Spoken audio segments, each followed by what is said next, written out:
Hey guys, welcome back to Shop Life.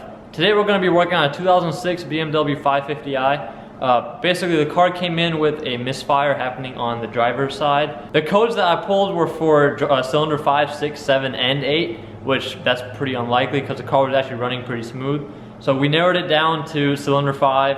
I went ahead and got a new ignition coil and tested it out, and that is it. So also the car is experiencing a lot of oil leaks.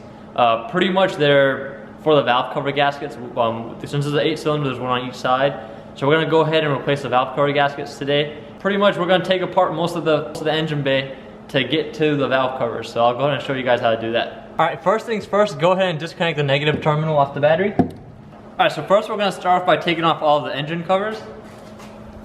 This is held in with 4 of these little vanity nuts, which are 10 millimeter. Already loosened all of these. Alright, once you have that off, you just pull it off. There's the cover. Next, you're going to take off these 2 covers. They just pull off. They're held in with these little 2 things, and they go into rubber grommets on both sides.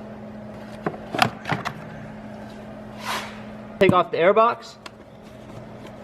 It's held in with these little clips. You just push them down, get it off.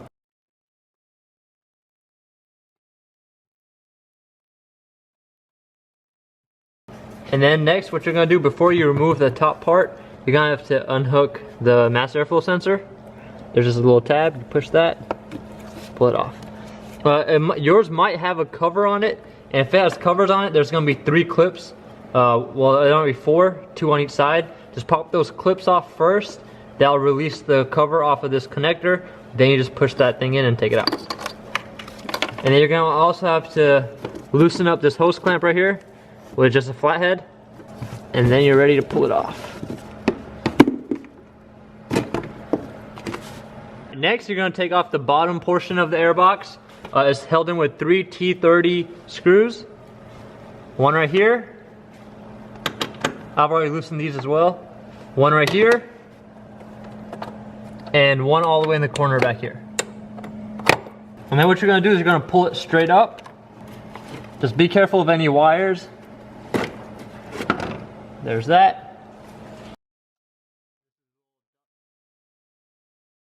Alright, so to test ignition coils when your car's misfiring, even if it's a spark plug, your best way to do that is have the car running and go ahead and disconnect 1 coil at a time. So pretend it was misfiring. If I disconnected this one and it was misfiring on this cylinder right here, when you disconnect it, the car will not change. Like the engine will run the way it was running before you disconnected it. So, but if it wasn't misfiring, the engine will start running much more worse. So pretty much, if it is misfiring on that cylinder, the car won't change at all. If it isn't misfiring on that cylinder, it will start running worse.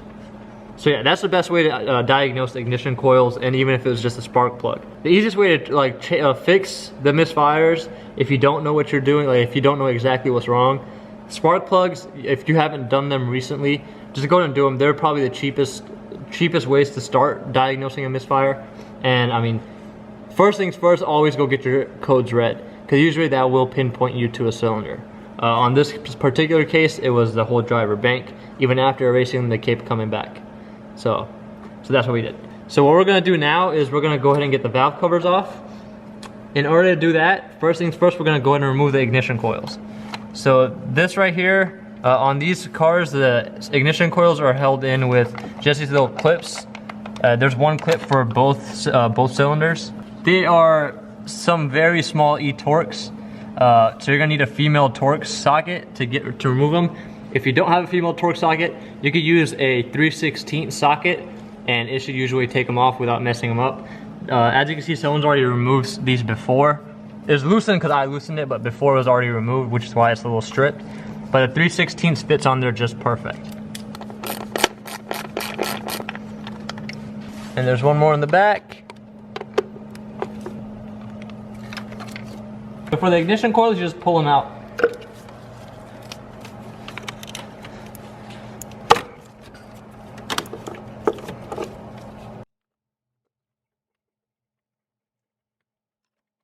Alright, so to make things easier and more accessible, what we're going to do, we're gonna take off these microfilter assemblies.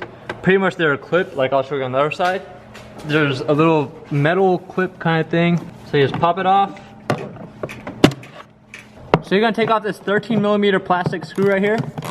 You don't really take it off, you just gotta loosen it enough, that way, see, as soon as it pops up like that, and then you just pull it up, unhook these connectors,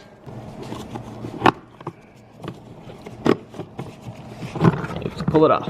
Alright, next what you're gonna do, you're gonna remove this little bar right here. In order to do that, you just gotta lift up the tabs and just pull to the driver's side, just like that. And as you can see, it slides in with these and clips in with those. Alright, next what you're gonna do, you're gonna get off those plastic screws again. Just loosen them, they're like push fittings almost. One right here. That one's loose.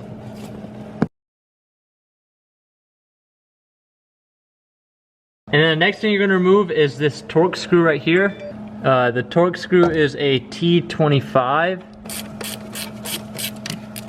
There you go. And then you're gonna go ahead and remove this rubber.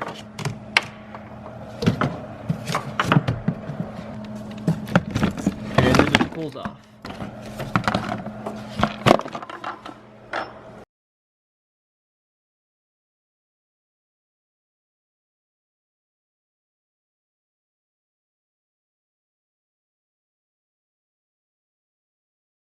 Alright, so next you're gonna remove these the strut bar. It's held in with 4 T45 bolts. There's a clip right here that goes onto the positive terminal. You just unclip it from the bottom. Bam. Now what you're gonna do, you're gonna remove this little plastic bolt.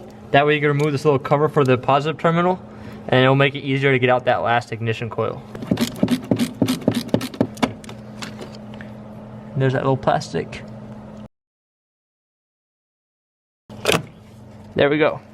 Alright, so now we're gonna go ahead and disconnect all these connectors. So that one, just 2 clips and pull off. This one you're gonna have to take off the little cover that they put on it.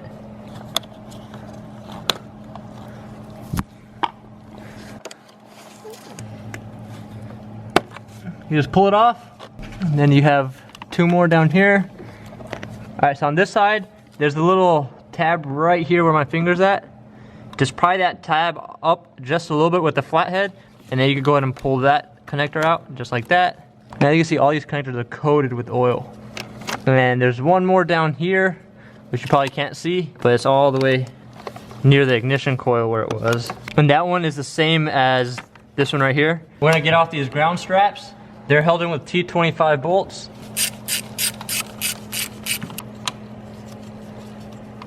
Once you have that off, now what you're gonna do, you're gonna have to remove these vacuum hoses. Alright, so you just push the little, there's a tab right here and one on the other side of it. You just push them together and you can pull it out.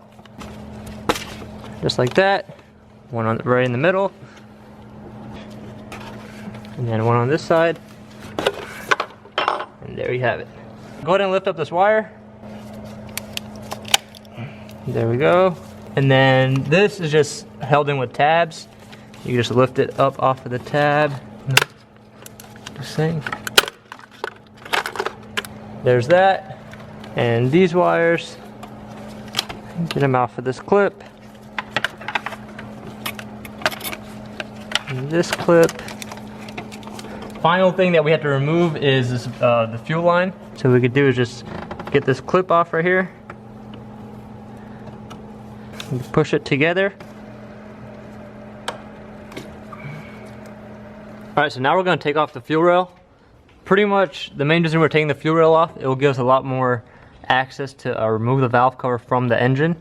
So pretty much the fuel rail is going to be, first you're going to take off these torque bolts right here, and the one inside, and one right there.